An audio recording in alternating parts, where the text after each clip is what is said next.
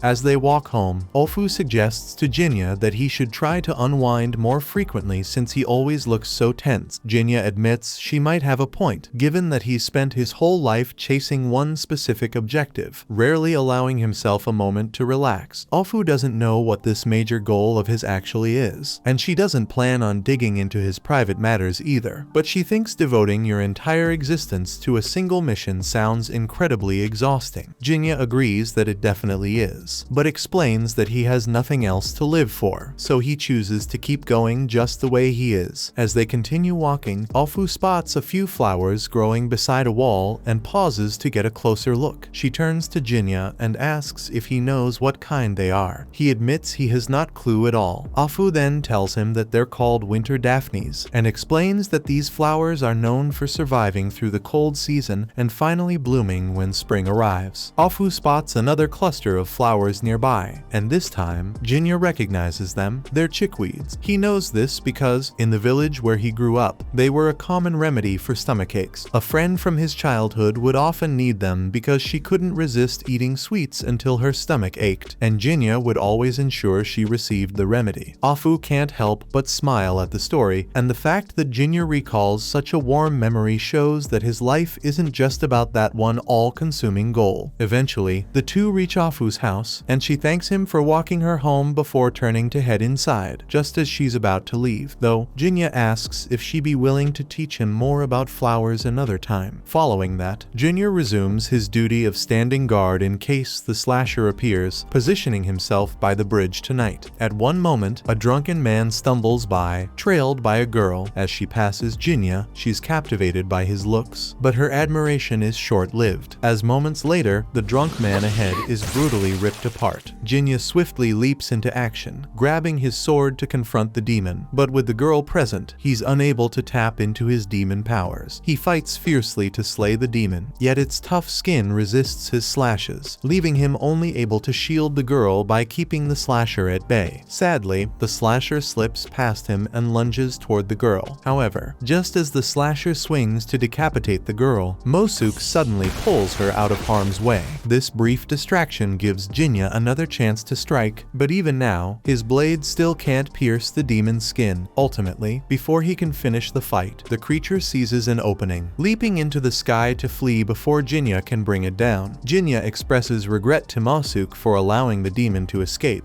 but Mosuk reassures him that it's not his fault, as he couldn't have anticipated the demon's resilience. Regardless, Mosuk plans to track the demon in hopes of locating its lair, and in the meantime, he instructs Jinya to look after the girl they rescued. As Mosuk departs, Jinya faces the girl, and they lock eyes for a moment until she tells him to help her up already. She then asks if he recognizes her, but Jinya doesn't remember her, much to her frustration. She reveals she's Natsu, the girl whose life he saved from a demon 3 years ago. Now that Jinya looks closely, she does seem familiar, though she's grown far taller and more mature than the child he once knew. She points out that it's only natural for people to change with time, yet, strangely, Jinya hasn't aged a day since she last saw him. When he questions why she's wandering around so late, Natsu explains that she's assisting her father with late-night deliveries for an important client. Right then, Zenji comes rushing over to see if Natsu's okay after hearing some noise, and he's pretty surprised to find Jinya in a place like this. He teases them by asking if Natsu and Jinya are having some kind of late-night date, but Jinya calmly tells him that Natsu was almost killed by the slasher, so he stepped in to save her, though the drunk guy, unfortunately, didn't make it. Upon spotting the corpse on the ground, Zenji freaks out and insists they must contact the village police right away, but Natsu doubts that would help, as the police would never stand the chance against a demon. Zenji is shocked to learn a demon caused this, having believed the one that attacked Natsu was long gone. Jinya clarifies that this is a different demon, one he's been pursuing for days, and its attack on Natsu was merely a coincidence. Zenji would much rather avoid any further dealings with demons, but fate has other plans. He's already tangled up in this mess. Before leaving, Jinya tells them that if they ever faces demon trouble again, they can seek him out at a soba shop in Fukugawa. But for now, his hunt for the slasher can't wait. So with that, he turns and begins to walk away. Before Jinya departs, Zenji has information to share. If Jinya intends to hunt for the demon, he might find leads in Teramachi. There's an old temple there, deserted since its priest passed away long ago. Lately, locals have reported hearing numerous female voices coming from it nightly, fueling rumors that a demon might be lurking there. Meanwhile, Mosuk has been attempting to track the demon, but he eventually loses the trail and is left unsure of where to begin the search. At that moment, he hears a woman scream, and glancing up, he sees the demon clutching the woman in its mouth. The scene flashes him back to the day he discovered his wife's lifeless body by the the river, and he swears he won't stop until he gets revenge on the creature that took her from him. He follows the demon's trail and eventually finds himself standing at the entrance of an old temple. Not knowing what might be waiting inside, he turns himself invisible and cautiously steps through the gate. Once inside, he sees the demon devouring the woman it had taken earlier, so he rushes forward and tries to stab it with his sword. But since stealth is his entire strength, charging in recklessly turns out to be a foolish mistake. The demon hears him approaching and slices Masuk across the stomach. The demon then turns away, returning to its meal as Masuk lies bleeding on the floor. He can't believe he allowed this to happen. Now he's going to die without ever getting his revenge. Powerless, he watches as the demon devours the woman's remains, and once it's finished, it merely steps over Masuk, not even bothering to finish him off. Not long after, Jinya reaches the temple and is horrified to discover Masuk wounded on the ground. He dashes over to him, and Masuk, filled with regret, apologizes for failing so miserably. He explains to Jinya that he encountered the slasher here as it was feasting on a woman, but he couldn't defeat it, and now it's clear he won't live to fight another day. With his last fading strength, he begs with Jinya to take his sword and slay that demon in his place before he finally succumbs. This blade was forged in a place called Kadono, and it is meant to be really effective against demons, so it should be helpful in cutting through that thing's skin. Jinya agrees to avenge him and his wife, but in exchange, he says he would like permission to use Masuk's power for the battle. Masuk eventually dies, so Jinya uses his demon arm to begin absorbing his ability. As he does, he catches a glimpse of the life Masuk once lived, how he escaped from the other superior demons, how he eventually found his way to this village, and how he first crossed paths with the woman who would become his wife. Their meeting was purely by chance, with Masuk accidentally bumping into her as he was leaving his home. But as time went on, their bond deepened, and Masuk didn't want their relationship to be based on deception. So one day, he chose to tell her the truth about who he really was. He expected Hatsu to run away from him in fear once she realized he told her he was a demon, but she just stared at him with a puzzled look on her face and asked why she should care, because whether he's a demon or a human, nothing could ever stop her from loving him. As the flashback ends, Masuk's body vaporizes into a white mist, and Jinya vows to carry out his final request. A few hours pass, and the slasher comes back to the temple, dragging another woman with it. As it begins feeding on her, its mind drifts back to how everything led to this point. The creature has no memory of its origin. It simply awoke in this monstrous form with one undeniable purpose: to slaughter as many men as it could. And so, without question, that's exactly what it has done. The demon carried out its mission without thought, yet deep down, it felt as though it was destined to find someone important in order to finally return home. Still, it was painfully aware of how hideous it looked, which led it to crave beauty, and the first idea that came to its twisted mind was to devour as many beautiful women as possible, believing that by doing so, it too would become beautiful. As the demon continues devouring its fresh prey, a voice suddenly cuts through the air, and before it can react, one of its arms is slashed. Jinya is employing Masuk's ability to conceal his presence, remains completely invisible to the creature. Frustrated, the demon lashes out blindly, tracking only the echo of Jinya's movements, but his speed is far beyond what the beast can match. With that in mind, Jinya realizes he can't get close enough to deliver a killing blow without getting struck by one of the demon's devastating slashes, so he deactivates his invisibility and chooses to confront it directly using his demon arm. Thanks to the enhanced strength it provides, Jinya manages to slice off the demon's head in a single clean strike. The head hits the ground as the creature's body thrashes in pain. With its final breaths, Jinya poses a question. It's evident that the demon killed men instantly and abducted women to consume here, yet if that's true, this demon couldn't have been the one that killed Hatsu, as her body wasn't eaten. He demands the demon's name, and it begins to mutter that it needs a body to return home. Jinya has no idea what the demon is talking about. Jinya lifts its head and declares he will now claim its power. The ability, known as Dart, provides a fleeting surge of speed, perfect for combat. But as Jinya absorbs its essence, fragmented visions flood his mind, and in the process, he comes to the realization that this demon was actually Mokyuke's wife, Hatsu. A group of men attacked her, then threw her into the river to die. As she was drowning, the only thought in her mind was how desperately she wanted to see Masuk one more time. It was these overwhelming overwhelming emotions, along with her deep resentment toward the men who killed her, that transformed Hatsu into a demon. Yet, tragically, her wish would never be fulfilled. The following day, Jinya steps out of his room to handle some personal matters, but not before placing an offering in memory of Mosuke and Hatsu. At the same time, back in the soba shop, Afu's father is starting to worry that he may have scared Jinya away, especially since the young man hasn't returned after hearing the suggestion that he could marry Afu if he wished. To begin, Afu points out to him that she never consented to wed Jinya, and regarding his recent absence from their shop, she encountered him not long ago, and he mentioned he'd return once his affairs were settled. Her father finds this strange. After all, the slasher killings have ended, which should mean Jinya already defeated the demon behind them. However, when Afu spoke with him, Jinya revealed there were still additional demons he needed to defeat. That same night, the two men responsible for Hatsu's death begin plotting their next victim. Now that the other slasher has been eliminated, they laugh about how the last woman they executed kept shouting for some man named Mosuke until the very moment she perished. But before they can take even a single step further, Jinya emerges from the darkness and swiftly strikes them down. After confirming they're dead, Jinya departs, having at last honored Mosuke's desire to see Hatsu avenged. Watch this next video on screen and subscribe to not miss next part.